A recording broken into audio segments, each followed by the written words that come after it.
So at Xamble, we help brands, creators, and consumers make more effective and informed decisions with an integrated influence strategy. We enable brands to establish a stronger and more effective connection with influencers and consumers. And we help them generate more effective influencer marketing, social media marketing, performance marketing, right down to selling their products through social commerce. We enable influencers to match with brand campaigns that align with their interests and earn additional revenue and manage their earnings directly from a mobile app. We've been around for the last 16 years with over 300 brands, 20,000 creators, and more than 20 million consumers within our network. We operate today in Taiwan, Malaysia, and Singapore. Next slide, please. Now, the challenge really that we're trying to solve is brands are actually losing engagement with their target demographics as people move from traditional advertising methods to more online methods to reach their consumers. As online penetration increases, consumers are actually spending more time on social media. A majority of the world's population spends about 10% of their time on social media.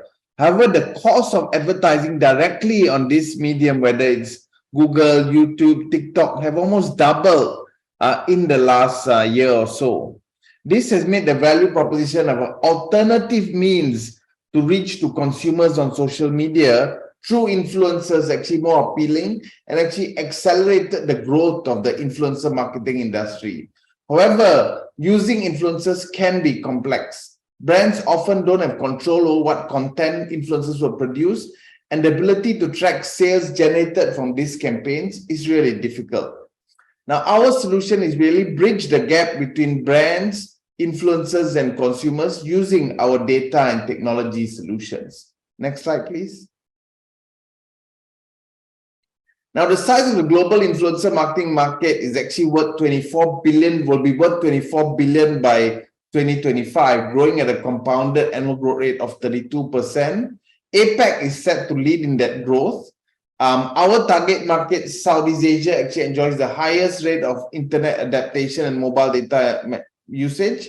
And because of that, influencer marketing in Southeast Asia alone is expected to grow to 2.6 billion by 2024.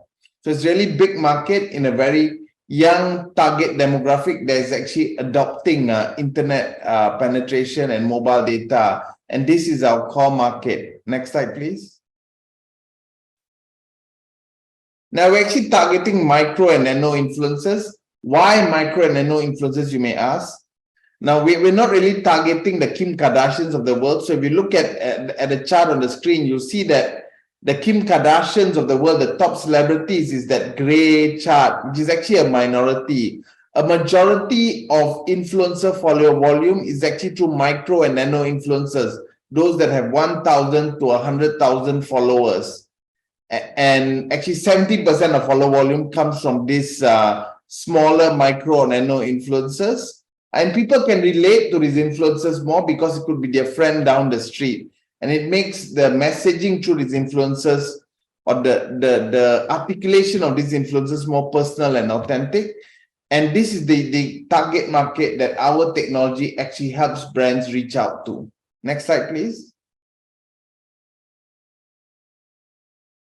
Now we have an entire ecosystem that helps brands reach out through social media influencers, from our influencer marketing platform, Nafnang, the Web3 membership platform that helps influencers manage their followers and get their followers to go to retail outlets, to a live commerce platform that helps influencers actually sell their products on platforms such as Facebook and TikTok, to a merchandise platform that actually helps influencers create merchandise to sell to their followers. We are one of the only operators at scale that actually provides an end-to-end ecosystem with a whole suite of technologies to brands in our core markets. Next slide, please.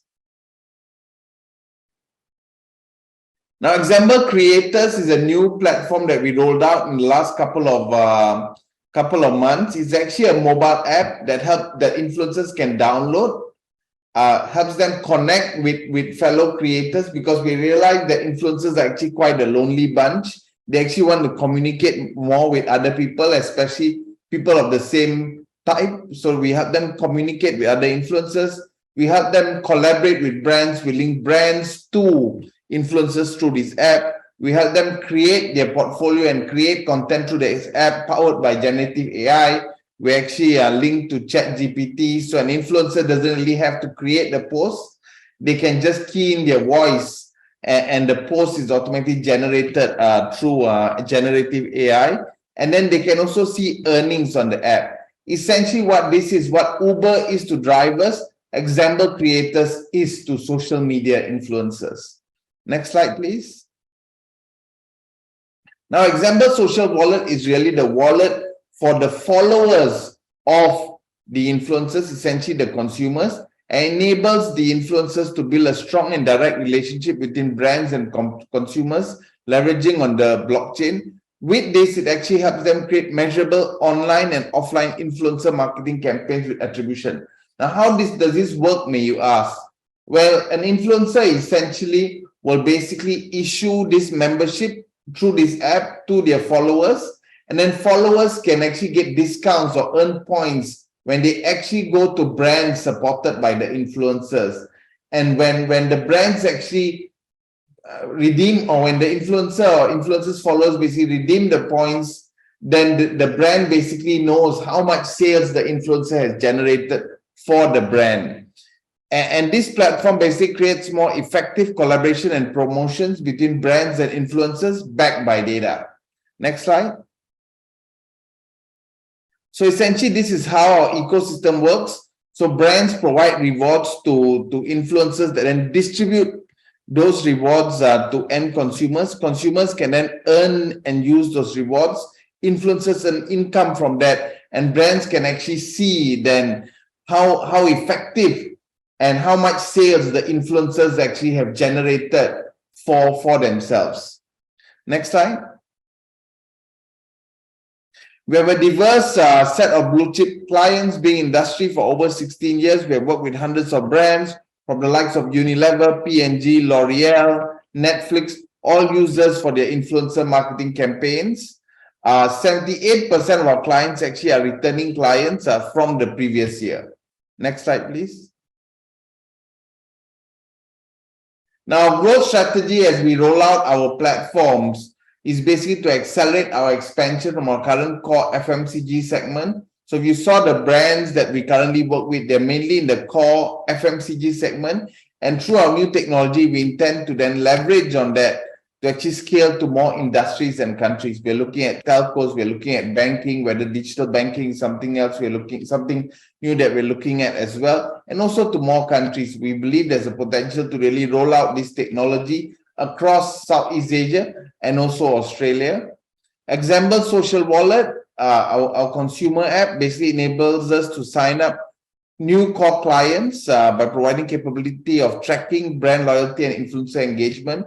We're actually in the midst of talking to a number of brands that actually wants to roll this out to enable attribution for their influencer marketing campaigns.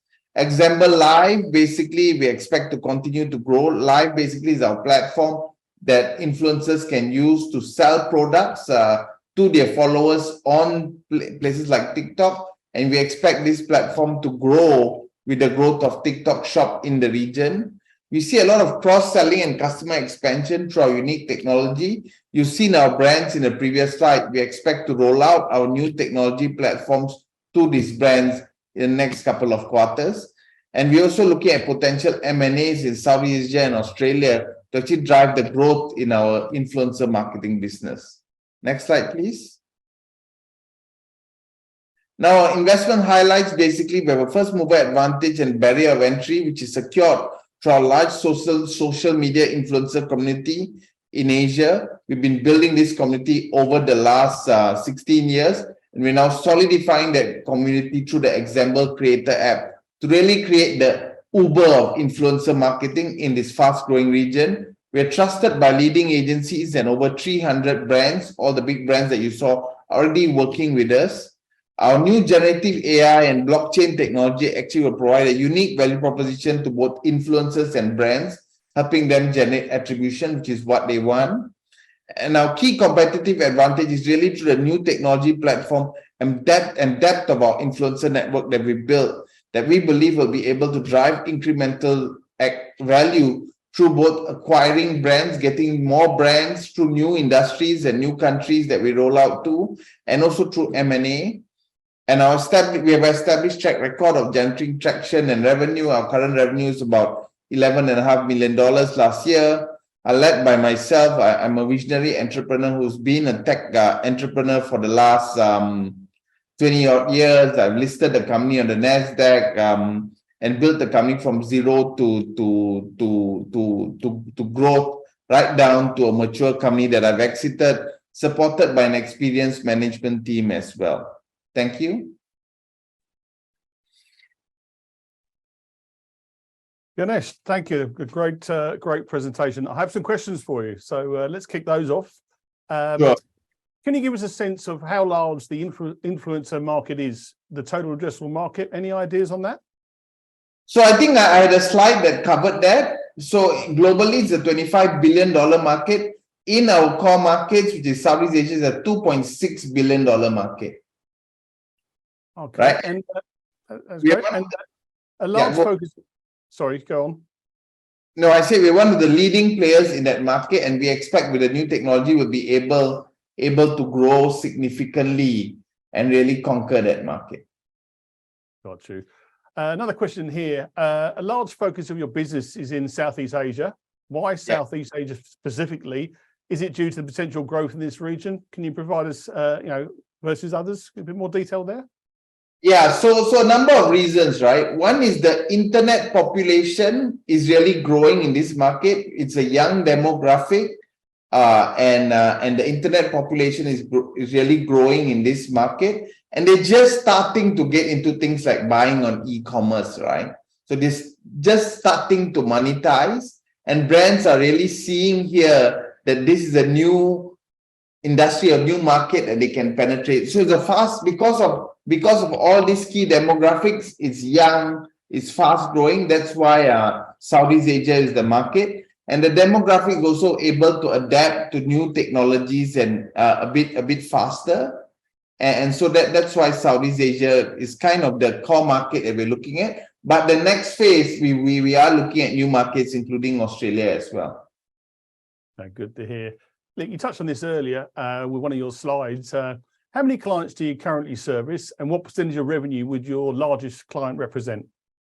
Sure, we service over 300 clients, and we work with all the large brand agencies, Group M, Unilever, P&G, the IPG, Dentsus of the world. The largest agency that actually represents a number of brands behind them contributes about 20% of our revenue, right?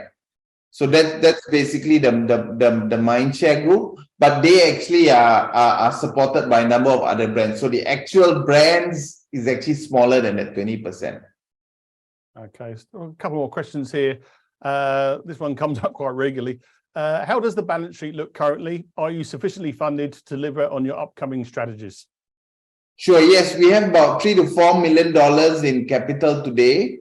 So we have sufficient capital to fund our growth plans, and so we're really focused right now on rolling out new technology and growing to new markets using the capital that we have. Okay, and one here: are there any regulatory barriers that you will have to overcome, or that have already caused you problems? Sure, not at this time. So in all our core markets, the government is quite supportive of social media. So we've not faced any regulatory barriers, and we don't expect any regulatory barriers as we grow into new markets as well. Fantastic. Ganesh, it's been an absolute pleasure. Thanks for your presentation, and wish you a great weekend. Thank you.